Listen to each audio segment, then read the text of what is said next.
আসসালামু আলাইকুম এভরিওয়ান, পাবদা মাছের ভুনার রেসিপিটি শেয়ার করছি। ভীষণ মজার হয়ে থাকে রেসিপিটি। কড়াইতে পর্যাপ্ত সয়াবিন তেল দিয়েছি। এখন 2টি পেঁয়াজ কুচি অ্যাড করে দিলাম। পেঁয়াজগুলো 1 মিনিটের মতো একটু ভেজে নিয়েছি। অ্যাড করে দিচ্ছি 1 টেবিল চামচ পরিমাণ জিরা বাটা, দিয়ে দিচ্ছি 1.5 টেবিল চামচ পরিমাণ সরিষা বাটা, 1 টেবিল চামচ করে আদা ও রসুন বাটা অ্যাড করে দিলাম।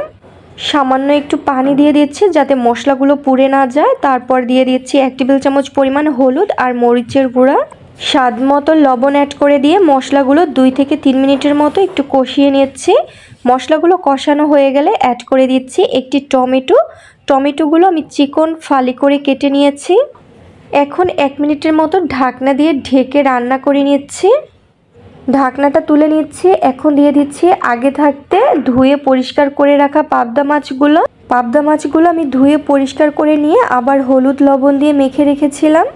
যেহেতু পাবদা মাছগুলো খুবই নরম মাছ, এই মাছগুলো কিন্তু পরবর্তীতে এভাবে খুন্তির সাহায্যে নেড়ে চেড়ে দেওয়া যাবে না, তাই মাছগুলো দেওয়ার সাথে সাথে ভালো মতো করে একটু নেড়ে চেড়ে দিলাম।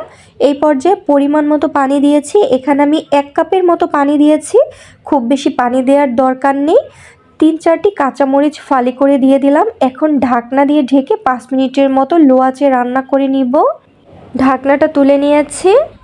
এই পর্যায়ে মাছগুলো কিন্তু কোনো রকম কড়াইয়ের মধ্যে খুন্তি দিয়ে নাড়াচাড়া করা যাবে না, তাহলে কিন্তু মাছগুলো ভেঙে যেতে পারে।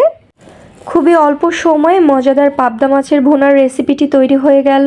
দেখেই কিন্তু বুঝতে পারছেন ভীষণ লোভনীয় হয়েছে কিন্তু মাছের ভুনার রেসিপিটি। এখন একটি প্লেটের মধ্যে আমি পরিবেশন করে নিচ্ছি। তৈরি হয়ে গেল ভীষণ মজার টমেটো দিয়ে পাবদা মাছের ভুনার রেসিপি। আশা করছি আপনাদের কাছে রেসিপিটি ভালো লেগেছে। আজকের মতো বিদায় নিচ্ছি। আল্লাহ হাফিজ।